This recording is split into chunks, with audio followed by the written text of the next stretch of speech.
स्वागत है आपका आकाश सिंह बायोलॉजी ट्यूटोरियल में। तो दोस्तों आज मैं एक नया वीडियो लेके आया हूँ पैंक्रियाज, जिसका टॉपिक है, ठीक है। तो टॉपिक नेम इज पैंक्रियाज। तो पिछले वीडियोस में मैंने लिवर की सारी बातें कर ली थी, तो लिवर से रिलेटेड मैंने 2 वीडियोस डाले थे, राइट। तो एक अभी जो लेटेस्ट डाला है वो मैंने डाला है फंक्शन ऑफ लिवर। तो उसमें मैंने एक बहुत बेहतरीन ट्रिक बताई है, आप जाके उस वीडियो को देख सकते हैं, ठीक है। और बाकी अभी हम बात करने वाले हैं पैंक्रियाज के बारे में। तो पैंक्रियाज के बारे में हम डिटेल में बात करेंगे, ठीक है। उसके पहले अगर आप चैनल पे नए हैं तो सब्सक्राइब करने चैनल को, मगर पूरा वीडियो देख लो। अगर तुमको पसंद आ रहा है तो सब्सक्राइब करो, नहीं तो कोई बात नहीं, राइट ना। डिसलाइक भी ठोक सकते हो अगर पसंद नहीं आ रहा है तो, मगर हाँ अगर पसंद आ रहा है इस वीडियो तो 100% लाइक ठोको यार, राइट ना। चलिए तो स्टार्ट करते हैं। आप बात करते हैं किसकी, पैंक्रियाज की। तो पैंक्रियाज जो होता है, पैंक्रियाज को सबसे पहले अगर मैं आपको यहाँ पे डिस्कस करूं, दिखाऊं, तो हेडिंग क्या है बेटा, हेडिंग है पैंक्रियाज। तो pancreas is what, pancreas is the mix gland. क्या बोलेंगे इसको, मिक्स ग्लैंड, राइट, याद रखना। और इसी को बोलते हैं हेटेरोक्राइन ग्लैंड। तो सवाल उठता है मिक्स ग्लैंड क्यों बोलते हैं, आखिर पर्पस क्या है सर, मिक्स ग्लैंड बोलने का पर्पस क्या है। देखो मिक्स ग्लैंड जो है बेटा, हम पैंक्रियाज को मिक्स ग्लैंड इसलिए बोलते हैं क्योंकि इसमें हेटेरोक्राइन इसमें एक्सोक्राइन और इंडोक्राइन दोनों टाइप के ग्लैंड्स पाए जाते हैं। मतलब इसमें कुछ पार्ट जो होते हैं वो वर्क करते हैं किसकी तरह, एक्सोक्राइन ग्लैंड की तरह, और कुछ सेल्स ऐसे होते हैं जो वर्क करते हैं किसकी तरह, इंडोक्राइन की तरह। समझा कि नहीं समझा, ओके। तो मैं आपको बता रहा था कि जो पैंक्रियाज जिसको मिक्स ग्लैंड बोल रहे हैं, तो मिक्स ग्लैंड हम किस बेसिस पे बोलते हैं, बिकॉज इसमें क्या होता है, एक्सोक्राइन पार्ट भी होता है और कौन सा होता है, इंडोक्राइन पार्ट भी। तो it works as the exocrine as well as endocrine gland, okay. इसलिए हम पैंक्रियाज को मिक्स ग्लैंड बोलते हैं। चलिए, इसीलिए हम इसको हेटेरोक्राइन ग्लैंड भी बोलते हैं। क्यों, क्योंकि अगर सेम होता तो मैं इसको होमोक्राइन बोल देता, मगर यहाँ पे 2 डिफरेंट नेचर के ग्लैंड्स पाए जा रहे हैं, इसलिए हम इसको बोलेंगे हेटेरोक्राइन ग्लैंड, ओके। अब बात करूंगा इसके शेप की। तो इसका शेप जो होता है आप समझ सकते हैं, इसका शेप लीफ जैसा होता है। आप अगर शेप यहाँ पे देखेंगे तो this one is the head, right ना। देखो कितनी बड़ी मुंडी बनी हुई इसकी, राइट। तो ये कौन है, this one is the head, ये याद रखना आपको। ये वाला पार्ट जो होता है ये होता है neck, and this one is the body, and this one is the tail, okay. अब देखो यहां पे एक लाइन लिख रखी है कि it is present in the gap formed by the bend of the duodenum under the stomach। इसका मतलब क्या है, अगर मैं आपको यहाँ पे स्टमक बना के दिखाता हूँ, अगर इस साइड में अगर आप विजिबल हो आपको, तो suppose this one is the stomach. अगर ऐसा स्टमक है, राइट, तो this one is what, this one is the stomach. ये वाला पार्ट आपका, ये स्टमक है, बहुत छोटा बना रहा हूँ, ऐसे दिखा रहा हूँ, right. And this one is what, this one is the duodenum। तो डी से मैं यहाँ पे this one is the duodenum। तो स्टमक के नीचे और इस duodenum की जो बेंडिंग है, इसमें प्रेजेंट है कौन, इसमें प्रेजेंट है आपका पैंक्रियाज, राइट। तो this one is the pancreas, समझा। तो वो लाइन मैंने यहाँ पे लिख रखी, राइट। आप इससे समझ सकते हैं चीजों को, ओके। तो मैंने यहाँ पे लिखी, उम्मीद करता हूँ ये भी आपको समझ में आया होगा। ये वाला पार्ट आपको मैंने बताई दिया। अब हम बात करते हैं मिक्स ग्लैंड। तो मिक्स ग्लैंड में क्या होता है, अगर मैं आपसे यहाँ पे डिस्कस करूं, तो मिक्स ग्लैंड क्या है, यहाँ पे एक होगा एक्सोक्राइन और दूसरा कौन है, इंडोक्राइन। तो इंडोक्राइन सेल की बात करूं मैं, तो इंडोक्राइन एक्चुअल में जो इंडोक्राइन ग्लैंड है, आप यहाँ पे देखें, सॉरी एक्सोक्राइन ग्लैंड है, एक्सोक्राइन ग्लैंड है, उसमें एक सेल्स होती है जो ग्लैंडुलर पार्ट की तरह वर्क करती है, जिसका नाम होता है एसिनल सेल। क्या होता है, एसिनल सेल, राइट ना। तो याद रखें, acinar cell is the glandular part, right ना, ऑफ एक्सोक्राइन, ठीक है। ये आपको याद रखना है, exocrine nature of the mix gland यानी कि पैंक्रियाज, समझा।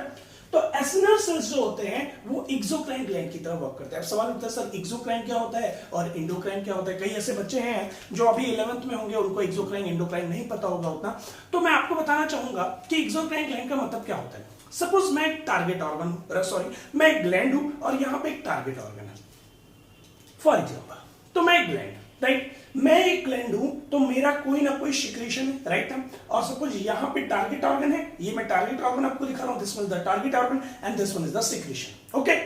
तो मैं एक ग्लैंड, मेरा ये सिक्रीशन है ना, अब ये कहां पे जाएगा, ये अपने टारगेट ऑर्गन पे जाएगा वर्क करने के लिए। तो this one is the target organ. तो हमेशा याद रखो, किसी ना किसी सिक्रीशन को, ध्यान से समझे, किसी ना किसी सिक्रीशन को जाना है कहां पे, अपने टारगेट ऑर्गन पे वर्क करने के लिए। बात बराबर। तो किसी न किसी सिक्रीशन को अपने टारगेट ऑर्गन पे जाना है वर्क करने के लिए।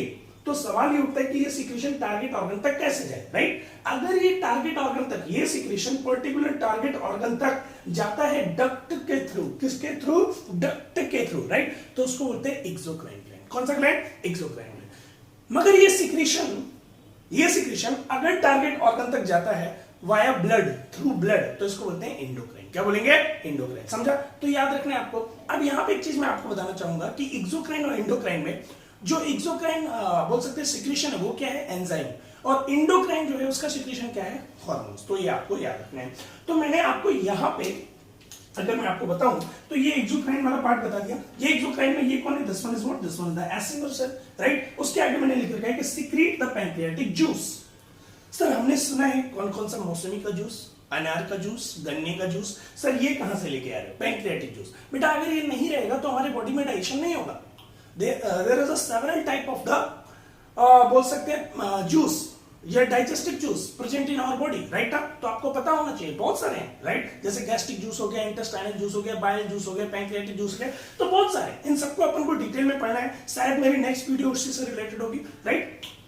अब मैं बात करूं यहाँ पे इंडोक्राइन। तो इंडोक्राइन का जो पार्ट, जो ग्लैंडुलर पार्ट है वो कौन है, आइलेट्स ऑफ लैंगरेंस। याद रखना इसको, आइलेट्स ऑफ लैंगरेंस। खूब क्वेश्चन पूछता है, डिटेल में आप पढ़ेंगे जब 12th में इंडोक्राइन में, राइट ना। तो अभी मैं कुछ दिन में सारी वीडियोस डालना शुरू कर दूंगा इन सब टॉपिक्स पे भी, ठीक है। तो टॉपिक वाइज भी कुछ वीडियोस में डालता रहूंगा, राइट। तो अगर मैं बात करूं तो islets of Langerhans is the glandular part of the endocrine, है। तो ये आपको याद रखना है। तो ये आइलेट्स ऑफ लैंगरेंस में बहुत सारे वेरियस टाइप ऑफ सेल्स होते हैं।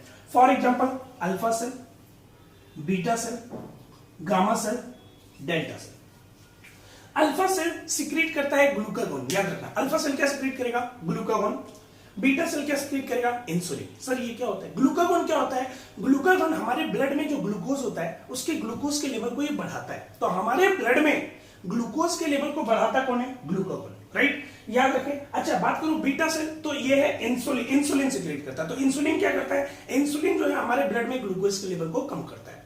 तो देखो बढ़ाने वाला कौन, ग्लूकागोन, कम करने वाला कौन, इंसुलिन, याद रखना। इसलिए ग्लूकागोन एंड इंसुलिन ये दोनों एक दूसरे के एंटागोनिस्टिक होते हैं। सर ये क्या होता है, एंटागोनिस्टिक का मतलब क्या होता है, जब दो हार्मोन अपोजिट वर्क करे एक दूसरे के, राइट ना, उसको बोलते हैं एंटागोनिस्टिक। तो देखो ये ग्लूकागोन, अगर मैं यहाँ पे लिखना चाहूं तो मैं यहाँ पे लिख दूंगा कि ये ग्लूकागोन ग्लूकोज को बढ़ाएगा और ये ग्लूकोज को कम करेगा, ओके। तो ये जो अल्फा सेल से ये ग्लूकागोन ये क्या करे, ग्लूकोज को बढ़ा रहे, और बीटा सेल ये क्या करे, ग्लूकोज को कम कर रहे हैं। आपको यहाँ पे याद रखना है। चलिए आगे बात करते हैं gamma cell. Gamma cell is the precursor of alpha and beta cell. तो ये क्या है, प्रीकर्सर, मतलब ये गामा सेल्स जो है अल्फा और बीटा सेल्स को बनाने में हेल्प कर रहा है, राइट। चलिए आगे बात करें delta cell. Delta cell secrete करता है क्या, सोमेटोस्टेट। बेसिकली ये क्या करता है, इनहिबिट करता है किसको, ग्लूकागोन और इंसुलिन के सिक्रीशन को। तो ये आपको याद रखना है।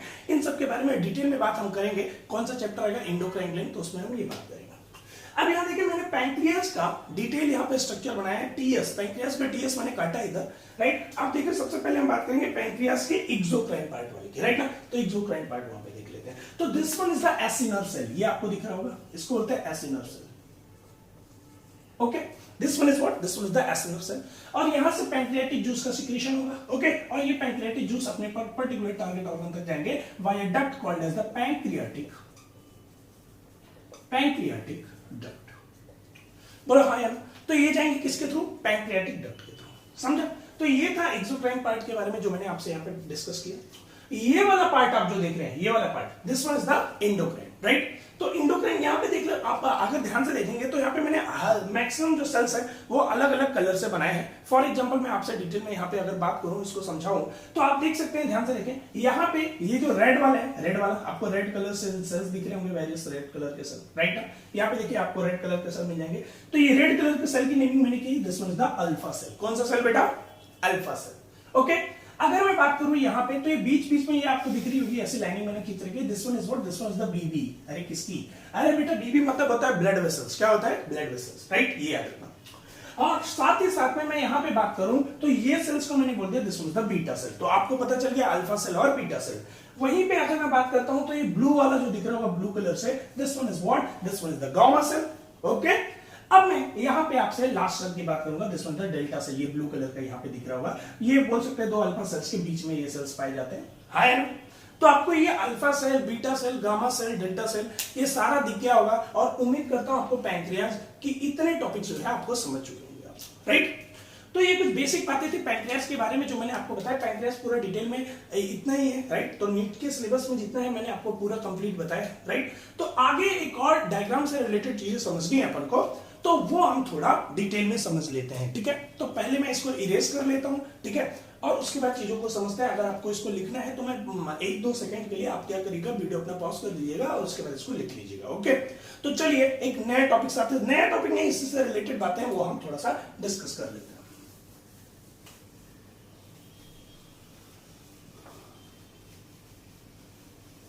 राइट, तो आप लोग ये सारी चीजें समझ चुके होंगे। पैंक्रियास को मिक्स ग्लैंड बोलते हैं, बताया आपको पैंक्रियास को क्या बोलेंगे, बोलो बोलो क्या बोलेंगे, मिक्स ग्लैंड। और पैंक्रियास को ही बोलते हैं क्या, पैंक्रियास को अगर मैं बताऊं तो ऐसे बोलता है हेटेरोक्राइन ग्लैंड। अच्छा, मिक्स ग्लैंड क्यों बोलते हैं, क्योंकि इसमें क्या होता है, एक्सोक्राइन एज वेल एज क्या होगा, बताओ, बोलो बोलो बोलो, इसमें होगा एंडोक्राइन पार्ट, समझा, इसलिए हम बोलेंगे पैंक्रियास को मिक्स ग्लैंड, ओके। अब चलिए तो अभी चलिए आगे की बात करते हैं, फिर आगे का टॉपिक जो है उसको स्टार्ट करते हैं, समझिएगा। देखिए, तो अगर मैं यहाँ पे बात करूं कि ये ऐसा लिवर है, this one is the liver, आप यहाँ पे देख सकते हैं ये लिवर है, ऐसा मैंने यहाँ पे लिवर बनाया। तो जैसा कि आप जानते हैं लिवर जो होता है वो बाइलोब होता है, कैसे होता है, बाइलोब। तो देखो ये ऐसा बाइलोब है, right, this one is the right and this one is the left, right. अब यहाँ से क्या हुआ, यहाँ से डक्ट अराइज हुई, जैसे यहाँ पे देखिए एक डक्ट यहाँ से ऐसा अराइज हुआ, राइट, इस लोब से एक डक्ट अराइज हुआ, और यहां से भी, इस लोब से भी एक डक्ट अराइज होगा, ऐसा देख सकते हैं आप, ओके। तो ये एक डक्ट अराइज हुआ, अरे वो समझ में आ रहा है क्या, हाँ, तो ये डक्ट अराइज हुआ। इस डक्ट को बोलते हैं हिपैटिक डक्ट, क्या बोलेंगे बताओ, हिपैटिक डक्ट, याद रखो, इसको बोलेंगे हिपैटिक डक्ट। क्यों बोलेंगे हिपैटिक डक्ट, क्योंकि ये कहां से अराइज हो रहा है, ये अराइज हो रहा है लिवर से, आपको याद रखना कहां से अराइज हो रहा है, लिवर से। तो ये हिपैटिक डक्ट, तो ये भी कौन सा होगा, हिपैटिक डक्ट। अब ये सिंपल कैसा है, ये दोनों भाई हैं, राइट ना, ये भी भाई है, ये भी भाई है, मगर इनके बीच में दीवार आ गई, इनके बीच में सेपरेशन आ गया, इनके बीच में लोब बन गए, राइट ना। तो अगर मैं बात करूं सॉरी सेपरेशन की वजह से लोब बन गए, राइट।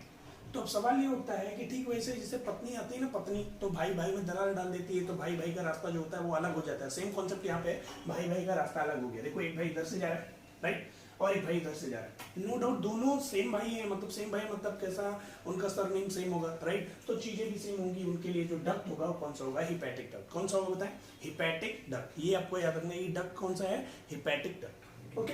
तो ये हिपैटिक डक्ट, ये इधर से जा रहा था, एक भाई इधर से, एक भाई इधर से, अचानक से दोनों क्या हुआ, दोनों एक जगह मिले, कहाँ पे मिले, यहाँ पे मिले, इसका मतलब ये डक्ट और ये डक्ट मिल गई। अब ये कॉमन डक्ट जो आगे की तरफ दिख रहे हैं इसको बोलते हैं कॉमन हिपैटिक डक्ट, क्या बोलेंगे इसको, कॉमन हिपैटिक डक्ट, ओके। तो ये आपको याद रखना, this was the common hepatic duct, यहां तक समझ गए होंगे। चलिए आगे बात करते हैं। अब ये दोनों साथ साथ में जा रहे थे, बिछड़े हुए भाई थे, दोनों मिल गए, राइट ना। अब अचानक क्या हुआ, यहाँ पे था गॉल ब्लैडर, तो this one is the gall bladder, right ना। ये गॉल ब्लैडर ने कहा अकेले अकेले कहां जा रहे हो, जहां जा रहे हो हमें साथ ले लो, राइट ना। तो ये गॉल ब्लैडर के साथ ये दोनों, ये गॉल ब्लैडर की डक्ट है, जिसको बोलते हैं यहाँ पे, इस डक्ट को बोलते हैं सिस्टिक डक्ट। ये क्वेश्चन पूछ सकता है आपसे कि गॉल ब्लैडर की डक्ट को क्या बोलते हैं, तो याद रखना सिस्टिक डक्ट बोलते हैं इसको, राइट। और ये कौन है, ये this was the gall bladder. अब मैं आपको गॉल ब्लैडर की बात बताता हूँ, गॉल ब्लैडर के बारे में। तो देखो एक्चुअल में ध्यान से समझे, ये लिवर जो है, लिवर ये सिंथेसाइज करता है किसको, लिवर सिंथेसाइज करता है बाइल को, और ये गॉल ब्लैडर क्या करता है, ये गॉल ब्लैडर उस बाइल को स्टोर करता है। तो देखो गॉल ब्लैडर का काम क्या हुआ, बाइल को स्टोर करना, और लिवर का काम क्या हुआ, बाइल को बनाना, समझ में है। अब देखो ये सिस्टिक डक्ट को और भी बोलते हैं, इसको बोलते हैं डक्टस कोलियोडोकस। मैं लिख नहीं रहा हूं, बस याद रखना को तो लिख देता हूं, और डक्टस कोलियोडोकस, ओके। तो ये आपको याद रखना, इसको बोलेंगे डक्टस कोलियोडोकस, ओके। ये बातें होगी। चलिए आगे चलते हैं और बात करते हैं। अब देखो ये आगे की तरफ जाएंगे, अब देखिए इससे भी बाइल मिल रहा है और यहां से भी बाइल निकल रहा है, इसलिए आप इस डक्ट को बोलेंगे कॉमन बाइल डक्ट, इसको बोलेंगे कॉमन बाइल डक्ट। ये आपको याद रखना, इसको बोलते हैं कॉमन बाइल डक्ट। तो hepatic duct, common hepatic duct, gall bladder, cystic duct और डक्टस कोलियोडोकस, और इसको बोलते हैं कॉमन बाइल डक्ट। ये आपको याद रखना। अब चलिए आगे बात करते हैं, कॉमन बाइल डक्ट हो गया, ये कॉमन बाइल डक्ट आगे से जा रहा है। अब यहाँ पे इसको मिलता है पैंक्रियास, तो this one is the pancreas. अगर आप देखें ये ऐसा मान लो, ये ऐसा पैंक्रियास है, राइट ना। तो ये कौन है, पैंक्रियास, ये पैंक्रियास। अब पैंक्रियास की डक्ट है जिसको मैं यहाँ पे ब्लू से बना रहा हूँ, आप देख सकते हैं, ये ऐसा ब्लू से बना रहा हूँ, देखिए, ठीक है। ये पैंक्रियास की डक्ट है ब्लू से, इसको बोलते हैं पैंक्रियाटिक डक्ट। ये पैंक्रियाटिक डक्ट क्या होगा, ये पैंक्रियाटिक डक्ट इस कॉमन हिपैटिक डक्ट से, सॉरी कॉमन बाइल डक्ट से मिल जाएगी, राइट ना, हाँ है ना। तो कॉमन बाइल डक्ट से ये पैंक्रियाटिक डक्ट मिल गई, इसको मैं पैंक्रियाटिक डक्ट लिख देता हूँ, पैंक्रियाटिक डक्ट। ओके, तो this one is what, this one is the pancreatic duct. और ये क्या है, ये है आपका पैंक्रियास, पैंक्रियास। ओके, अब ये पैंक्रियास यानी कि पैंक्रियाटिक डक्ट इसका, और ये कौन है, ये आपको मैं बताऊं, ये था कॉमन बाइल डक्ट। ये दोनों आपस में मिलके आगे की तरफ एक और कॉमन डक्ट बनाएंगे जिसको बोलेंगे hepato pancreatic, hepato pancreatic duct. ये आपको याद रखना, हिपैटो पैंक्रियाटिक डक्ट, ठीक है। तो ये बनाएंगे हिपैटो पैंक्रियाटिक डक्ट। और यहाँ पे होते हैं ड्यूडनम, क्या होते हैं, तो अगर मैं बात करूं तो this one is the C shape duodenum, right. अब ये क्या होगा, ये हिपैटो पैंक्रियाटिक डक्ट में इसको थोड़ा और बड़ा बनाओ अगर, राइट, तो ये हिपैटो पैंक्रियाटिक डक्ट ऐसे इस ड्यूडनम में ऐसा ओपन होता है with the help of a swollen structure called as the ampulla. क्या बोलते हैं इसको, एम्पुला, राइट। तो ये एम्पुला को मैं यहां पे लिख देता हूं, this one is the ampulla, ampulla, right. ये ऐसे बोलते हैं ampulla of waiter, ampulla of waiter, right. तो एम्पुला या एम्पुला ऑफ वेटर, तो मैंने यहां पे लिख दिया इस सोलेन पोर्शन को, राइट। और इसी सोलेन पोर्शन को देखो याद रखने का तरीका ऐसा है कि ये है फुला, that's why it is called as ampulla, right ना। तो ये आप याद रख सकते हैं कि ये है फुला, that's why it is called as the ampulla, right, ये याद रखें। अब ये एम्पुला ओपन होगा किसमें, ये एम्पुला ओपन होगा यहाँ पे, अगर मैं आपसे बात करूं तो ये ओपन हो रहा है ड्यूडेनम में। तो this one is what, this one is the duodenum, duodenum. Okay, अब देखो ये एम्पुला जब ड्यूडेनम में ओपन होगा तो यहाँ पे एक स्फिंक्टर होता है, स्फिंक्टर, ताकि यहाँ पे जो भी सिक्रीशन हो, ये पैंक्रियाटिक डक्ट का, पैंक्रियास का सिक्रीशन, यहाँ से जो सिक्रीशन आ रहा है, ये सब किस में जाए, ड्यूडेनम में जाए। तो ड्यूडेनम में जाने के बाद ये वापस इसमें ना आए, इस पर्टिकुलर डक्ट में ना आए, that is the hepato pancreatic duct में ना आए। इसके लिए यहाँ पे एक स्फिंक्टर पाया जाता है, इस स्फिंक्टर को बोलते हैं क्या, स्फिंक्टर ऑफ ओडी। क्या बोलेंगे बताएं, स्फिंक्टर ऑफ ओडी, समझा। तो ये सारी बातें थी जो मैंने आपको बताई, एक बार क्विक रिवीजन करा देता हूं कि ये आपका लिवर है। अगर मैं बात करूं तो this one is what, this one is the liver. Okay, ये लिवर था, यहां से दो डक्ट अराइज हुए, मैंने आपको बताया, this one is the hepatic duct, दोनों भाई थे।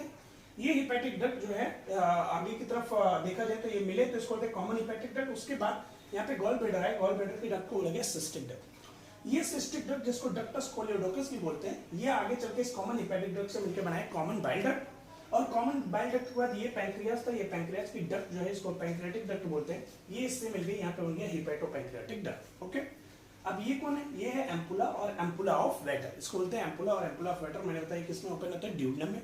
यहाँ पे ओपन होने से पहले मैंने बताया यहाँ पे कि क्या है, स्फिंक्टर ऑफ ओडी। तो स्फिंक्टर के बारे में एक चीज याद रखें कि स्फिंक्टर हमेशा क्या करता है, स्फिंक्टर हमेशा प्रिवेंट करता है किसको, आपको याद रखना है बैक फ्लो को, राइट ना। तो बैक फ्लो, सपोज कोई चीज, कोई सिक्रीशन यहाँ से ड्यूडेनम में है, तो अब ये वापस ऐसा नहीं होगा कि ड्यूडेनम से वापस इसमें चला गया, राइट ना, ये आपको याद रखना है, ठीक है।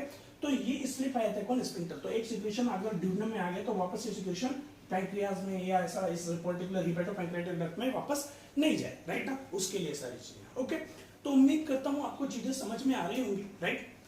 और बस अगर समझ में आ रही है तो ठोको लाइक, राइट, करो कमेंट और मारो सब्सक्राइब और कर दो शेयर दोस्तों से अपने, राइट ना, क्योंकि वीडियोस तो आती रहेंगी, राइट। तो ठोक दो क्या लाइक ठीक है। मिलते हैं तब तक, अभी मिलते हैं नेक्स्ट वीडियो में जो रिलेटेड है जूस से, ठीक है। तो उसमें हम जूस की बातें करेंगे, ठीक है। अभी के लिए बस इतना ही, thank you, thanks a lot.